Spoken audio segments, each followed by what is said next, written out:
Algunas estructuras derivan del endodermo y otras estructuras derivan del mesodermo. ¿Okay? Voy a tomar una foto de esto. Rápido antes que escriba. Porque aquí está resumido de dónde cuál es la biología de todos los sistemas. ¿Ok?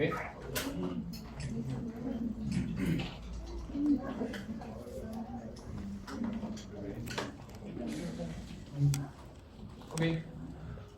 El origen biológico es endodérmico y mesodérmico. ¿Qué dice tu plaque? ¿Qué parte del mesodermo? Es plástico, ¿no? Principalmente endodérmico es el epitelio respiratorio. ¿Qué epitelio respiratorio tenemos? Cilíndrico ciliado. Cilíndrico simple, ¿qué más? Y también es ciliado. Pseudocilificado cilíndrico ciliado, ¿qué más? A nivel de los bronquiolos, para que vean hematosis, no creo que sea pseudocilificado cilíndrico ciliado, ¿no? ¿Qué otro epitelio habría? Cúbico simple. El epitelio de la vejiga es cúbico simple también. Hoy hay transición. ¿Ok? Cúbico simple, epitelio pseudocilificado cilíndrico ciliado, que tiene las células caliciformes que producen el moco. ¿Ok? Y cilíndrico. Todo el epitelio. ¿Y el mesodermo qué derivaba?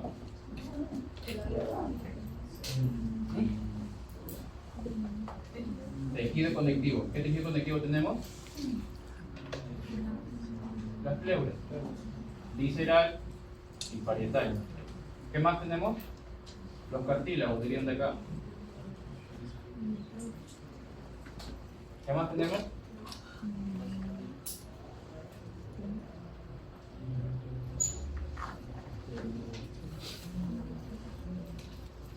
Tejido muscular, muy bien. Tejido muscular. ¿Ok? Esto es el origen. Mesodermo plástico, algunas estructuras y endodérmico otras. ¿Ok? Aquí está una patología ya para acabar. Todo sale del divertículo primario. Recuerden, todo sale del esófago. Es un tubo endodérmico que se va elongando y van formando estructuras. ¿Ok? Van a salir dos yemitas. Los primordios respiratorios o la yema respiratoria salen del esófago. Entonces, si todo sale del tubo y por aquí salen dos yemitas, no me entienden. ¿Ok? Sale aquí una patología. ¿Cómo se llama? En la que el bebé cuando toma leche se aspira. Atresia esofágica. Entre las atresia esofágicas tenemos 5 tipos. El más frecuente es el tipo C. Es atresia esofágica proximal con fístula traqueosofágica distal. Repito, atresia esofágica proximal más fístula traqueosofágica distal. Es en proporción entre el 85 al 90%. Es el tipo C. ¿Ok? Solamente con saber el origen embriológico del sistema respiratorio. Hay más, dice que hay atresia de Coana, yo sé que hay atresia de la Inge, hipoplasia pulmonar, con síndrome de Kotter y todo ello, pero vamos a ver más adelante. Ahorita no. ¿Ok? Muy bien. Eso. Gracias. Bueno, muchachos, lo poco que nos pueda alcanzar ahorita. ¿Sí?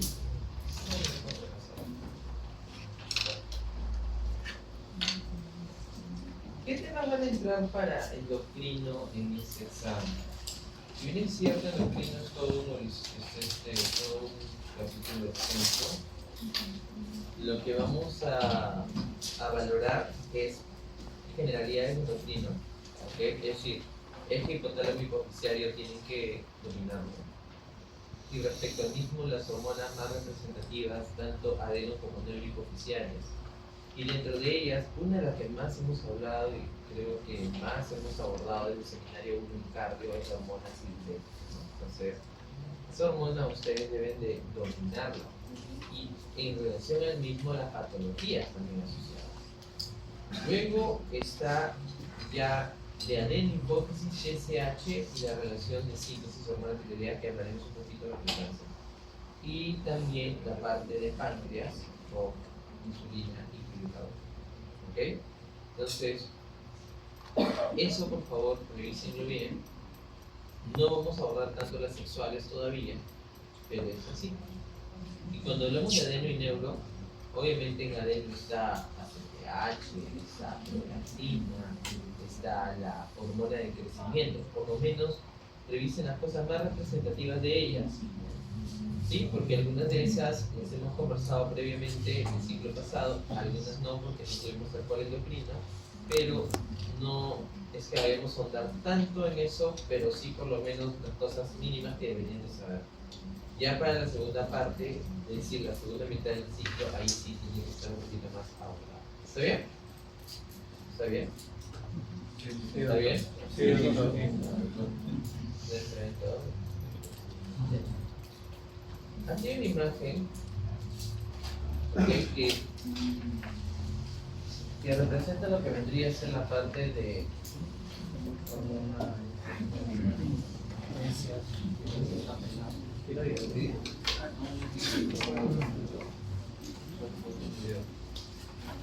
acá tenemos una imagen de una célula epitelial folicular de lo que vendría a ser la tiroides, ¿no? La glándula tiroidea. Si se dan cuenta, aquí tenemos dentro de lo que vendría a ser la relación extra, la relación apical, la relación luminal y la misma célula per se, ¿no? Pero cuando nosotros valoramos la relación de síntesis de hormona, tenemos que entender primero que para que se pueda dar, tenemos que siempre primero pensar en el yodo. El yodo, que si se dan cuenta está ingresando, ¿ok? Y que depende de la dieta. Pero ahí está incompleto ese gráfico, realmente. Porque ese gráfico, para que pueda ingresar, ha tenido que ingresar con sodio, ¿ok? Aquí se puede dibujar un circulito, ¿no? Una bomba, donde ingresa yodo e ingresa sodio.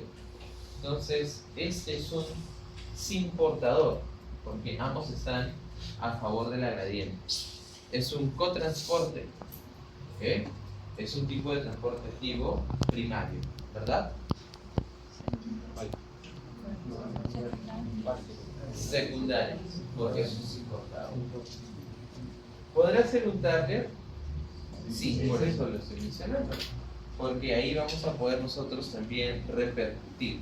Desde el punto de vista de síntesis, solamente desde el punto de vista de síntesis, en el inicio, poder jugar con este cotransportador limitaría la síntesis de la hormona tiroidea. Entonces, ¿en qué situación nosotros vamos a querer limitar la síntesis de la hormona tiroidea? Cuando tenga mucha o cuando tenga poca. Cuando tenga mucha. Entonces, ahí yo podría jugar.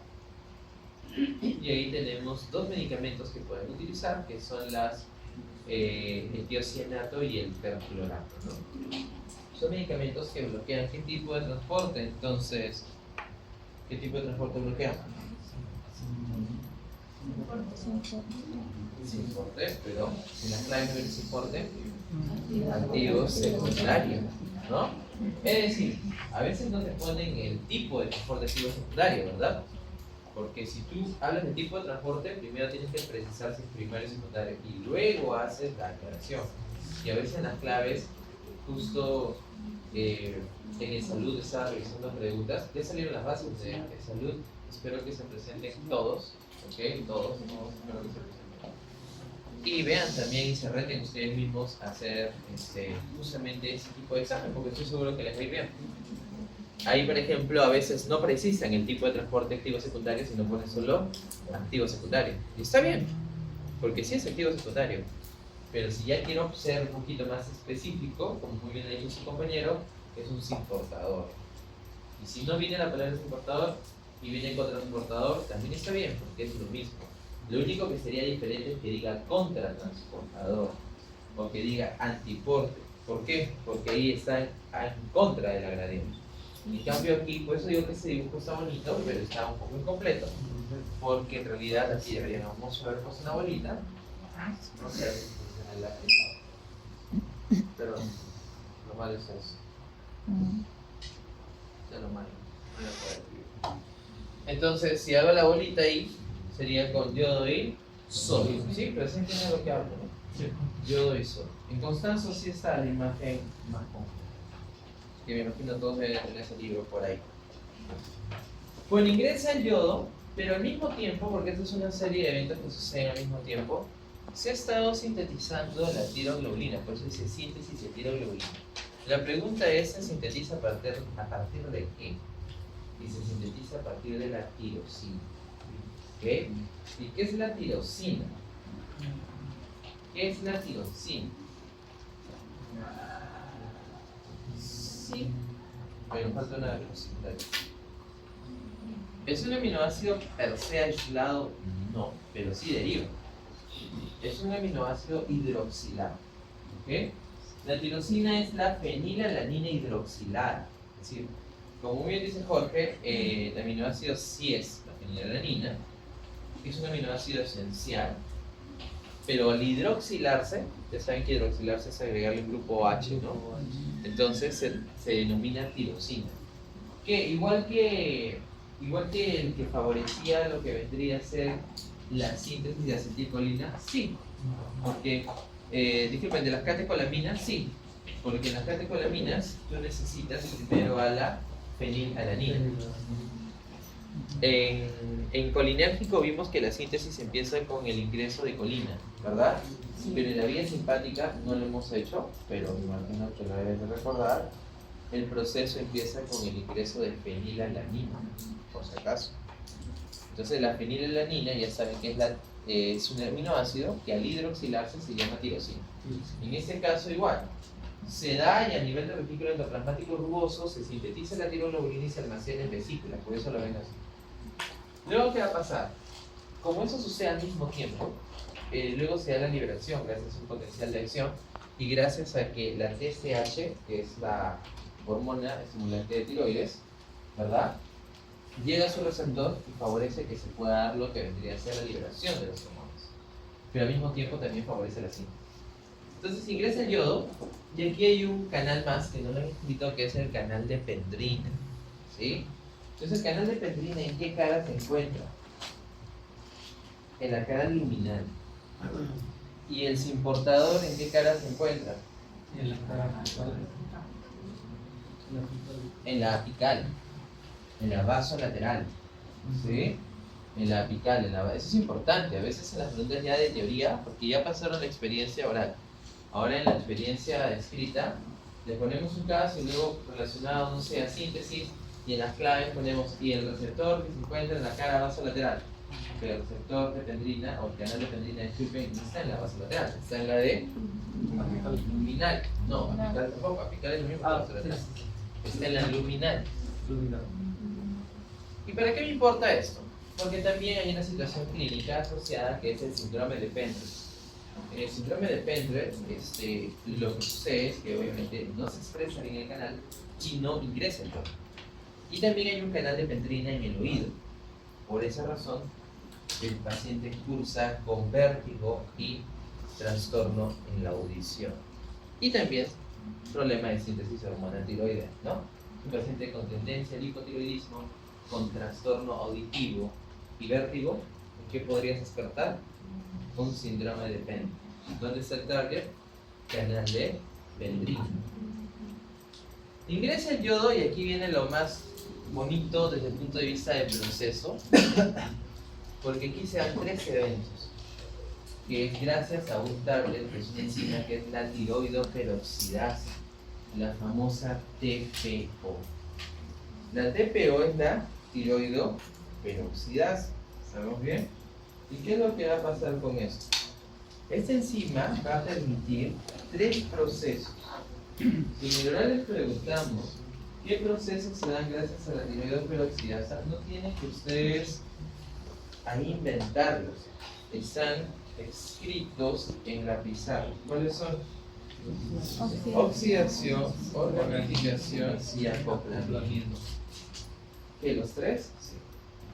Los tres procesos se dan gracias a la tiroidoperoxidasa. Y como es una enzima, ¿es un target o no es un target? Sí. Es un target. ¿Y qué va a pasar con estos targets? Si yo lo inhibo, no se va a oxidar, no va a organificarse y no se va a acoplar. En consecuencia, ¿qué va a suceder con la hormona? ¿Va a haber más o va a haber menos? Va a haber menos. ¿Va a haber más? Menos. Menos. Pero ¿y por qué voy a hacer eso yo? En el caso también del exceso. ¿Qué medicamentos juegan ahí? El propiltiuracilo y el metimazol. Anoten bien, no es el metamizol, es el metimazol. ¿Ok? Eso. Propiltiuracilo y metimazol. ¿Ok?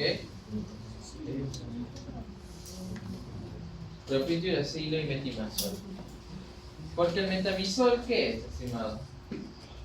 Mucho metamizol no puede ser. ¿Cuál es el cambio del metamizol?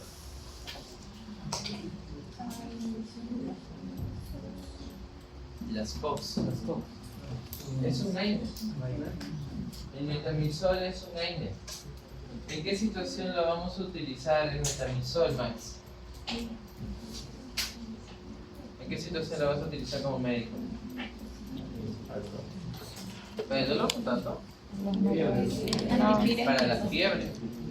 La famosa antalgina que has tomado alguna vez o que utilizan en niños, el famoso Repriman, es justamente el metamizol, no el metimazol. El metimazol es un antitiroideo y el otro es un AINES. Bloquea. Sí podría repercutir para el dolor, pero en realidad tiene más propiedad antipirética. ¿Cuáles son las propiedades de los AINES, John? No, mira, ves, si fuera tu examen oral, ¿cuáles son las propiedades? No cómo actúa. Antiinflamatorio, analgésico, antipirético y antipirético solamente y además y antiagregante plaquetario. ¿Cómo que y? ¿Qué me estaba preguntando en el oral de la aspirina? ¿Es un AINES? ¿O es un inyector? Hay medicamentos que tienen más propiedades analgésicas, como el ketorolaco. Hay algunos que son más antiinflamatorios, como diclo y ibuprofeno.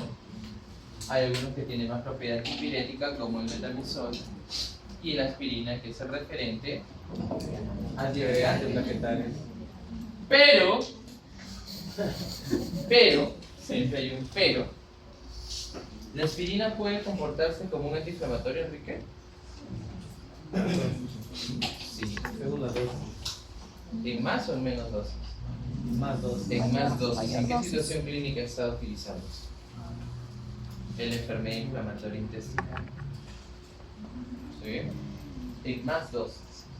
La aspirina lo utilizamos como antiinflamatorio. ¿Ok? Y también reconocerlo porque en relación a la dosis puedo repercutir jugando con el tromboxano A2 y jugando con la prostaciclina. Eso fue una pregunta que le hice a alguien en un oral y no lo respondió,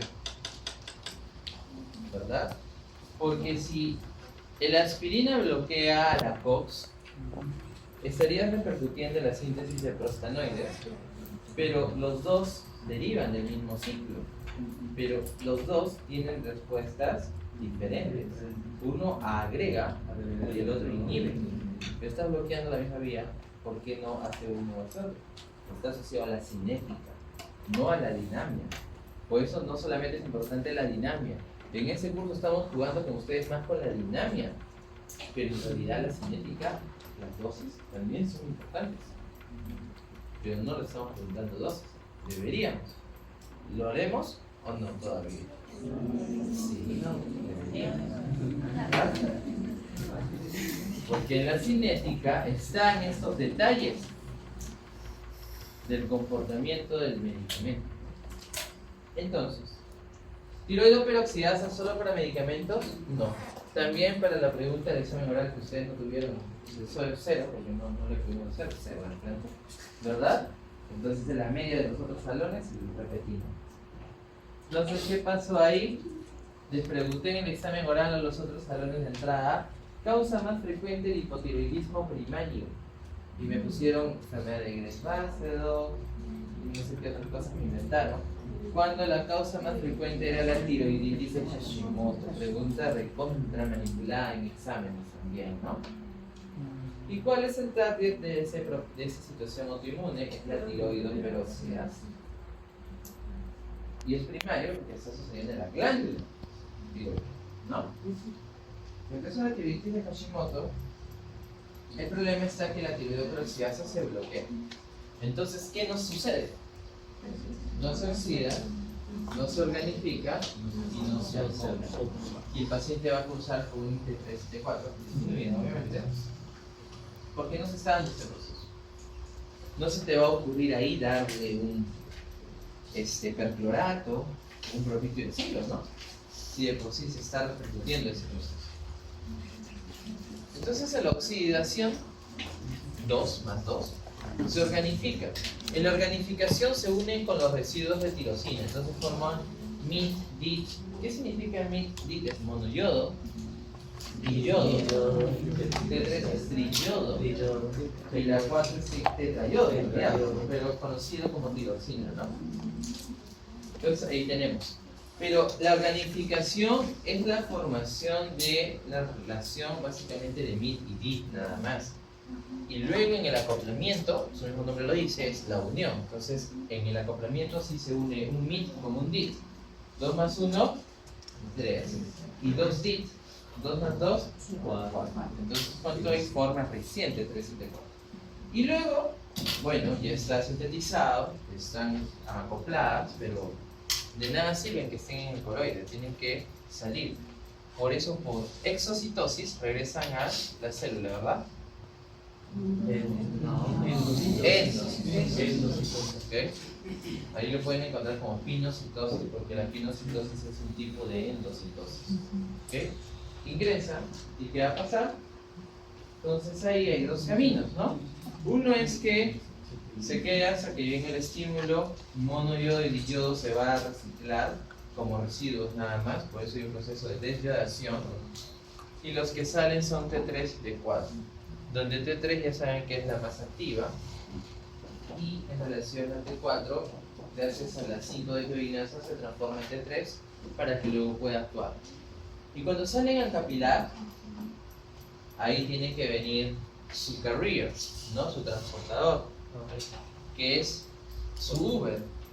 Pero no es el Uber o el InDrive que tomas después de tus fiestas, sino que él quiere ir por el Uber Black. ¿Sí? No compartido, no cualquiera por su seguridad, sino toma el más caro. ¿Y quién lo recoge? La albúmina, no tanto, sino la globulina fijadora de tirosina, que las siglas son TBG o GBT en español o en inglés, ¿no? Globulina fijadora de tirosina. ¿Y qué va a hacer? Lo va a transportar, porque es una proteína, y lo va a llevar a los órganos diana. Y en los órganos diana va a estar la 5-desglobinasa, que lo que va a hacer es la T4 transformarla en T3, y la que es T3 y va a poder actuar. Y la T3 va a ingresar a la célula y va a poder favorecer lo que vendría a ser su acción en su receptor de membrana. ¿Verdadero o falso? ¿El receptor de T3 es de membrana? Sí, he dicho que es intracelular, obviamente no. Su receptor es nuclear. Ok, su receptor es nuclear. Y va a poder favorecer las respuestas asociadas al metabolismo, a lo que vendría a ser la expresión y demanda. Recuerden que si ustedes recuerdan un poco del manejo del hipertiroidismo, por ejemplo, entre el tratamiento están los beta bloqueadores. ¿Por qué damos beta bloqueadores en un hipertiroidismo? ¿Qué tienen que ver los beta ahí?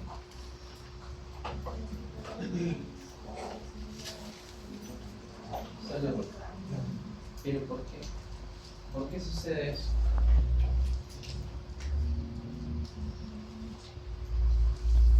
Porque cuando la T3 llega al núcleo y actúa, favorece lo que vendría a ser la transcripción y síntesis. Y Una de las acciones que tiene la T3, obviamente, la hormona tiroidea, es favorecer que se expresen más receptores beta. Por eso que dentro de la clínica hay esta sintomatología. Y por esa razón utilizo beta blocks. Entonces hay una razón asociado al proceso. ¿Ok? Por eso es importante saber los conceptos básicos. La clínica es más fácil porque tú solamente alteras lo que sucede. En el hiper está aumentado, en el hipo está disminuido, fin de la historia. Pero en el proceso están los detalles del porqué, que es lo que deberían de entender. Y de hecho les voy avisando que en el examen oral que sigue, a alguien le va a tener que tocar esto explicado y contarles que estamos hablando del proceso. Y en el escrito también, prácticamente. Entonces tengan en consideración. Luego, en relación a esto, los feedbacks son los otros dos aspectos que hay que tener en cuenta, porque existen situaciones en las cuales, por más que se vayan a liberar, podría repercutir en el mismo hecho de que se siga sintetizando o no. Algunas son fisiológicas, algunas no lo son. Por ejemplo, la parte de la inanición, la dieta baja en yodo. Ustedes saben que había algunas zonas de nuestro país que tenían, ya no tanto porque ahora está la saludada, ¿no? Pero antes no, era el famoso bocio endémico, ¿no? Por la deficiencia de yodo. Ahora, en la inanición misma, en el ayuno prolongado, ¿ok? ¿Qué es lo que sucede en el ayuno prolongado en relación a las 5-desiodinasa? ¿Quién me dice? Le pongo su puntazo en su participación del día. ¿Cuándo hablamos de ayuno? ¿Cuántas horas tienen que pasar? Más de 6 horas. Más de 6 horas, ¿no? Entonces, pero el ayuno prolongado es más, obviamente, ¿sí? Cuando existen estas situaciones, el cuerpo trata de salvaguardar lo que vendría a ser los requerimientos y disminuir la demanda metabólica, con la finalidad justamente de salvaguardar. Entonces, el ayuno bloquea las 5-desiodinasa. ¿Y qué pasa si bloqueas a las 5-desiodinasa? La T4 ya no se vuelve T3, entonces va a incrementar la respuesta metabólica. Ya no, porque quieres justamente guardar energía, no quieres malgastarla. Pero hay una característica tan sabia del cuerpo, que es que en el cerebro las 5-desiodinasa no se bloquean. Se bloquean en el músculo esquelético y lo demás, pero en el cerebro no. Por eso que el cerebro sí sigue teniendo la energía que necesita, ¿verdad? Miren una situación fisiológica, cómo retribuyen lo que vendría a ser el proceso.